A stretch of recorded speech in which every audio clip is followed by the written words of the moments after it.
fe para conquistar, hermano. Hay que desarrollarla. ¿Cuántos saben que la fe hay que desarrollarla? Amén. La fe, Romanos 12 declara, entiende bien, que hay una medida de fe que a todos nos ha sido entregada. Tú tienes una medida de fe. No digas que no tienes fe. Tú tienes fe. Dile que está a tu lado, tú tienes fe. La situación es que esa fe que te fue entregada tienes que desarrollarla. Amén. Tienes una medida de fe, es cuestión de que tienes que desarrollarla. Y Jesús enseñó que es responsabilidad del siervo desarrollar o multiplicar lo que Él nos ha entregado en la mano. Y vemos en parábolas como las parábolas de los talentos, cuando a uno le dio un talento, a otro le dio 3, a otro le dio 5, y luego al final, ¿qué fue lo que le dijo aquel que multiplicó sus 5 talentos? En el capítulo 25 de Mateo, verso 21. Le dijo: bien, buen siervo, bueno y fiel, en poco fuiste fiel, sobre mucho te pondré, entra en el gozo del Señor. ¿Qué está diciendo? Tú tomas la fe que Dios te ha dado y comienzas a desarrollarla, esa fe se va a multiplicar. Y lo que hoy podías lograr a este nivel, ahora vas a poder lograr cosas en fe en otro nivel mayor. No nacemos héroes de fe de la noche a la mañana. La fe hay que desarrollarla. ¿Y qué le dijo a los que no hicieron nada con la medida que se les dio? En el verso 28 dice: quitadle el talento y dárselo al que tiene los 10 talentos, porque todo el que tiene más se le dará. Tendrá abundancia, pero el que no tiene, aun lo que tiene se le quitará. El que no se ocupa, hermano, de crecer en la fe, terminará perdiendo la fe que tenía. Yo no sé si usted ha visto que el enemigo empieza a tratar de descuidarte. No vayas hoy a la iglesia, no hagas esto, no ores, no leas la Biblia. Y al fin y al cabo terminas que no quieres ya saber nada de Dios, ni de la iglesia, ni de nadie. Terminas perdiendo la fe que tenías. Y hasta tú mismo te dices: mira, yo tenía como un poco de ánimo y como que ya... Mira que el pastor quiera, pues dile que... Porque eso es lo que el enemigo quiere. La fe hay que trabajarla, hermano. Toda gran victoria, escucha bien esto, sobrenatural, la vas a obtener a través de tu fe. Por tanto, hermano, la fe es bien importante desarrollarla. Romanos 1:17 dice: porque el evangelio de justicia de Dios se revela por fe, y para fe, como está escrito, el justo por la fe vivirá. Y el verso 33 habla de los héroes de fe, que dice: quienes por la fe, ¿por qué? Por la fe conquistaron reinos, hicieron justicia, obtuvieron promesas, cerraron boca de leones. Para convertirte en un conquistador, hermano, hay 3 áreas en las cuales la fe, y si solo las puedo mencionar, te las voy a mencionar para que te las lleve. Hay 3 áreas en las cuales tu fe tiene que ser fortalecida. ¿Ven? ¿Quién quiere ser un conquistador? ¿Y qué estamos hablando de un conquistador? Aquel que no tiene problema en creer por cosas y las obtiene, las conquista. La palabra dice que los valientes conquistan las promesas con violencia. Amén. O los violentos lo conquistan. Amén. Número 1, en el nombre de Jesús. Ningún milagro, hermano, tendrá lugar en tu vida si no empleamos el nombre de Jesús. Acostúmbrate, cada vez que tú estés en necesidad de algo, reclámalo, decláralo en el nombre de ¿quién? De Jesús. Padre, yo declaro en el nombre de Jesús que estoy sano. Padre, yo declaro y te pido en el nombre de Jesús que las finanzas que necesito se manifiesten. Hay que usar el nombre de Jesús, hermano. Si no, ¿para qué Jesús murió en la cruz del Calvario sobre nosotros si no aprendemos a usar su nombre? Úsalo sobre tus hijos en el nombre de Jesús. Padre, que mis hijos estén guardados, protegidos. Tu fe en el nombre de Jesús tiene que crecer. Cuando los apóstoles y Pedro y Juan iban camino a la iglesia a orar, se encontraron con un paralítico. Y lo sanaron y le dijeron: en el nombre de Jesús, no tengo oro ni plata, pero en el nombre de Jesús, de lo que tengo te doy. Ponte de pie. Yo no sé si hicieron, pero yo se lo añadí. Ponte de pie. Y el hombre se puso de pie. Y cuando la gente vio a aquel hombre sano y cuando vieron aquel milagro, mira lo que ellos explican y dicen en el verso 16 del capítulo 3 de Hechos. Dice: por la fe en su nombre. ¿Por qué fue? Por la fe en su nombre. Ese nombre de Jesús es el nombre de Jesús. ¿Quién fue? El nombre de Jesús, lo que ha fortalecido a este hombre, quien veis y conocéis. La fe que viene por medio de él le ha dado a esta perfecta sanidad en presencia de todos vosotros. Es el nombre de Jesús. Y aquí vamos a lo que te hablé antes de empezar el mensaje, que hay cosas que al mundo y al intelecto no le va a hacer sentido. Y al mundo no le va a hacer sentido que tú involucres el nombre de Jesús en todo lo que hace, pero al creyente le hace mucho sentido. Amén. El mundo te va a decir, ¿qué nombre de Jesús? Ni qué nombre de Jesús. Lo que tienes que hacer, ponte a trabajar, ponte a hacer. No, en el nombre de Jesús. Esta situación se resuelve en el nombre de Jesús. Cuando tú estés en medio de un problema, aplica el nombre de Jesús. Y tu fe y tu fortaleza en fe en el nombre de Jesús va a crecer a través de tu intimidad con quien pertenece ese nombre, con Jesús. Tu fe en el nombre de Jesús va a crecer a la manera que te relacionas con Él. A la manera que oras, a la manera que vienes a la iglesia, a la manera que le adoras, que le das gracias, a la manera que le reconoces en todos tus caminos sin darte cuenta, porque ni cuenta te vas a dar. No es que de momento sentiste un caliente, un temblor, te viraron los ojos, hoy creo en el nombre de Jesús. No. Viene como resultado de esa relación, hermano, y vas a tener fe en el nombre de Jesús. ¿Qué fue lo que hicieron los apóstoles? Ellos caminaron con Jesús, porque ni siquiera eran muy inteligentes. O sea, estudia lo que hicieron, especialmente Pedro. Pedro era un exalvolado. Pedro le cortaba la oreja a la gente. Pedro le dijo, fue el único que le dijo a Jesús, mira, no vayas a la cruz, mijo, olvídate de eso. Y Jesús tuvo que hablarle fuerte, le dijo, mira, Satanás, yo no me atrevo a hablarle así a la gente en la iglesia. Jesús lo hizo, no es que no me ha dado gana, pero no puedo porque se irían de la iglesia. Yo le diga algo, viene alguien, pastor, ¿y qué te crees si hacemos esto? Mira, te reprendo, diablo. El pastor me dijo diablo. Eso fue lo que Jesús hizo con Pedro. Pedro era un exalvolado, o sea, ¿y qué es un exalvolado? Palabra de domingo, búscala en el diccionario. No sé cómo más lo está traduciendo en el inglés, pero...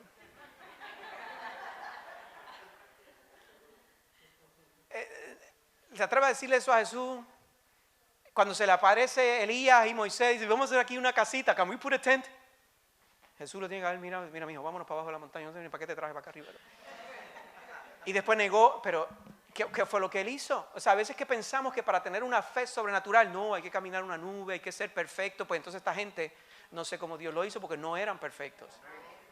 Lo único que podemos decir de ellos es que caminaron con Jesús y creyeron a Jesús. Si nosotros caminamos con Jesús y creemos a Jesús, vamos a tener el mismo poder cuando usamos el nombre de Jesús. Amén. I need to move on. Número 2, hay que desarrollar fe para dominar condiciones. Hermano, ¿qué son las cosas que nos afectan en la vida? Condiciones. Una condición de salud, una condición financiera, una condición en el trabajo, una condición en el ministerio, una condición en el matrimonio. Condiciones, situaciones, circunstancias que se levantan. Amén. Y hay condiciones adversas, hermano, que para que éstas cambien, vamos a tener que desarrollar una fe para dominar condiciones. Amén. Hay situaciones, y tal vez no me entiende, pero escúchame bien, hay situaciones que Jesús no espera que vayamos a Él para resolverlas, sino que nosotros usemos la autoridad que Él nos ha dado para nosotros hablarle y cambiar esas condiciones. Te voy a dar ejemplo porque sabía que esta parte te iba a dar un poquito de trabajo. Pero ¿cuántos se acuerdan cuando el pueblo de Israel salía de Egipto y los egipcios se fueron detrás de ellos y Pedro no había nacido? Moisés se encuentra entre el mar rojo con el pueblo de Israel y los egipcios detrás, y Moisés no tenía ni clue de lo que iba a hacer. ¿Y qué hace Moisés? Lo que tú y yo hubiéramos hecho. Fue a orar delante de Dios. ¿Y sabe que Dios lo regañó por orar? Pero ¿cómo es eso? ¿Cómo que lo regañó por orar? Dios le dijo, mijo, ¿qué tú haces orando? What are you doing? Y Moisés imagino que, bueno, ¿qué se supone que haga? ¿Qué se supone que vaya? Vamos a la palabra, mira lo que Dios le dice en Éxodo capítulo 14, versos 15 a 16. Entonces el Señor dijo a Moisés, ¿por qué clamas a mí? ¿Por qué clamas a mí? ¿A quién voy a clamar? A Yemayá, yo no creo en esa gente. I believe in you. Pero mira lo que Dios le dice y por qué le dice esto. Porque mira, dice, di a los hijos de Israel que se pongan en marcha, tú, y levanta tu vara y extiende tu mano sobre el mar y divídelo, y los hijos de Israel pasarán en medio del mar sobre tierra seca. ¿Qué le estaba diciendo Dios? No es tiempo de orar, sino es tiempo de utilizar tu autoridad to move and change the conditions. O sea, hay momentos, hermano, donde no es tiempo de orar, sino de usar la autoridad y la fe que Dios te ha dado para cambiar las condiciones. Que hay que orar, claro que hay que orar. No escucha eso, no, yo llevo un mes sin orar porque pues yo estoy cambiando condiciones. What? Hay que orar, pero hay momentos donde Dios espera que tú cambies las condiciones. ¿Cuándo se acuerdan de la tempestad en la barca? Cuando cuando entran a la barca y de momento se desata una tempestad y a Jesús se le ocurre la fabulosa idea de quedarse dormido. Y mira lo que pasa, capítulo 8 de Mateo, verso 23-26. Cuando entró Jesús en la barca, sus discípulos le siguieron. Y de pronto se desató una gran tormenta en el mar, de modo que las olas cubrían la barca. Pero Jesús estaba dormido. Y llegando hacia él le despertaron diciendo: Señor, sálvanos, que perecemos. Y él les dijo, oh hermano, esto no fue una expresión tampoco que nos hubiera gustado. ¿Por qué estáis amedrentados, hombres de poca fe? Hermano, que le llamen a uno hombre de poca fe. Imagínate eso, que yo ande por ahí diciéndole a un mujer: hombre de poca fe, ayúdame aquí un momento a bajar dice: hombre de poca fe. Entonces se levantó, reprendió a los vientos y el mar, y sobrevino una gran calma. Hermano, cuando tú estudias los versos anteriores a eso, Jesús sanó a un leproso ese día. Después se fue y sanó a la suegra de Pedro. Sanó al siervo del centurión, que pidió un milagro porque se estaba muriendo, y después dice que le trajeron un montón de gente y echó demonios y sanó un montón de gente. Y luego de eso es que se montan en la barca, sucede esto y los discípulos todavía se sienten que pueden morir por una tormentita después de haber visto todo lo que Jesús hizo in the same day. No wonder why Jesús estaba molesto y les dijo: hombres de poca fe.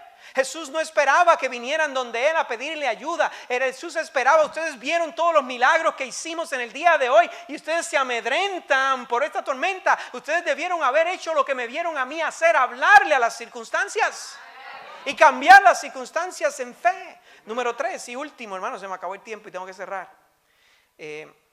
Cuando los panes y los peces, Jesús le dijo: no hay necesidad de que vayan, dedle vosotros de comer. Jesús esperaba una vez más que ellos hicieran algo. Esto está en Mateo 14, 16. Hermano, escucha bien esto. Jesús está buscando personas que se atrevan a usar su autoridad para cambiar condiciones. Hermano, cuando tú estás en preparación, tú oras a Dios. Pero cuando tú estás en acción, tú usas lo que recibiste durante tu preparación. Did you get it? Te lo voy a leer otra vez. Cuando tú estás en preparación, tú oras. Pero cuando estás en acción, tú usas lo que recibiste, hermano. El ejercicio te produce la condición que necesitas para la acción. Pero en medio de la batalla no puedes detenerte a buscar preparación. Imagínate un soldado que de momento se vea el ejército de frente y empieza: ejercicio. Mira, mijo, que estás haciendo ejercicio. Actúa. Amén. Y por último, fe creativa, hermano. El futuro que tú esperas tiene que comenzar a formarlo a través de tu fe. Hermano, si no relacionamos nuestra situación actual con nuestra fe pasada, no vamos a poder forjar el futuro que estamos esperando. Hay que hablarle a nuestro futuro, hay que comenzar a profetizarle a nuestro año 2016, hay que comenzar a crear esa atmósfera de milagros, hermano. Mira esto, y no tengo tiempo para entrarte en varios ejemplos, te doy uno solo. Cuando Dios llevó al profeta Ezequías al valle de los huesos secos, y estaban todos muertos, Ezequiel le dijo: están muertos. Y Dios le dijo: pues profetízale a esos huesos muertos. Y cuando Ezequiel le profetizó, dice que esos huesos se juntaron, carne los cubrió, tendones se formaron. ¿Qué estaba Dios enseñando, hermano? Nuestro Dios es un Dios creador que creó el mundo a través de las palabras y nos hizo a nosotros a su imagen y semejanza. It might sound stupid para la gente del mundo, pero para nosotros los hijos de Dios es la fe que opera a través de nuestras palabras, hermano. Hay que comenzarle a hablar a nuestras circunstancias. Resumo y cierro. Ya me puedes pasar y ayudarme. Vamos a orar en un momento. Hermano, ¿qué te he enseñado hoy? Número 1, ¿qué hemos hablado? Aléjate de gente tóxica. Don't waste your time. Don't waste your time. It will cost you time, it will cost you money, it will cost you destiny. Gente tóxica te va a costar tiempo, te va a costar dinero, te va a costar llamado, te va a costar destino, te va a costar paz, te va a costar mucho. Número 2, hermano, desarrolla una fe para conquistar. Tu fe tienes que desarrollarla en 3 áreas. Fe en el nombre de Jesús. Use His name. El nombre de Jesús nos fue dado para nosotros usarlo. Use His name. En fe, pero entiende bien, gente en la palabra usó en el nombre del Dios de Pablo y cogieron una catimba de gente endemoniada. O sea, there is no power if there is no relationship. Okay? El nombre de Jesús va a tener poder en tu vida a la manera que haya una relación en tu vida. No tienes que ser el más inteligente, no tienes que tener un grado académico para esto, no tienes que ser el más perfecto. You don't have to. Lo único que tienes que hacer es caminar con Jesús. Caminar con Jesús. Querer estar con Él. Caminar en el amor de Jesús. ¿Ven? Jesús fue una persona que lo traicionaron, lo hirieron, lo ofendieron, pero siempre estuvo dispuesto a perdonar, siempre estuvo dispuesto a amar. Aun cuando Judas vino a entregarlo, Jesús lo miró con amor y le habló con amor. Cuando Pedro lo negó 3 veces, a quien primero Jesús le envió un mensaje cuando resucitó fue a Pedro. Vayan y díganle a Pedro: hello, este fue el hombre que te negó 3 veces. Jesús dijo: and so what? And so what? Aún tengo un plan para él, aún le amo. Hermanos, si nosotros aprendemos y entendemos lo que es el amor de Dios, no vamos a ver más faltas en la gente, solo vamos a ver virtudes, solo vamos a ver lo que Dios ve. Los vamos a amar porque Dios los ama, no porque sean de tal y cual forma. Amén. Y se va a acabar, hermano, el que tengamos que hablar y criticar porque vamos a ver la gente como Dios los ve. Y el que no ve la gente como Dios los ve, don't waste your time. Toxic people. Hay que desarrollar una fe para dominar circunstancias, hermanos. Sí, hay que orar, pero Jesús no espera que en todo lo que te acontezca corras a Él a orar cuando ya hay cosas que Él te ha enseñado qué hacer para resolverlas. Y lo primero que tienes que hacer es levantarte en autoridad, reclamar lo que es tuyo, declarar lo que Dios te ha hablado.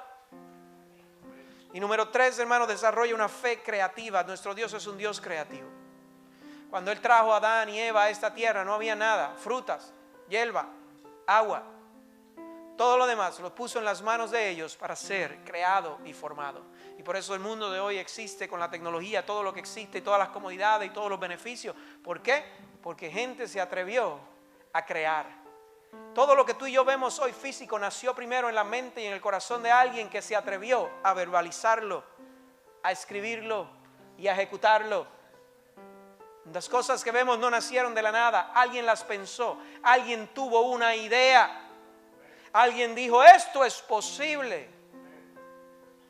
Es posible volar en el cielo, es posible navegar bajo la tierra, es posible vencer las olas, es posible abrir a alguien y sanarlo, es posible ver a través de unos rayos X lo que está sucediendo en el cuerpo. Alguien tuvo una idea y se atrevió a hablarlo. Y si el mundo se ha atrevido a ser creativo, ¿cuántos más los hijos de Dios? No podemos crear un futuro, un destino para nuestra vida, para nuestros hijos de bendición, pero hay que desarrollar una fe creativa. ¿Ven?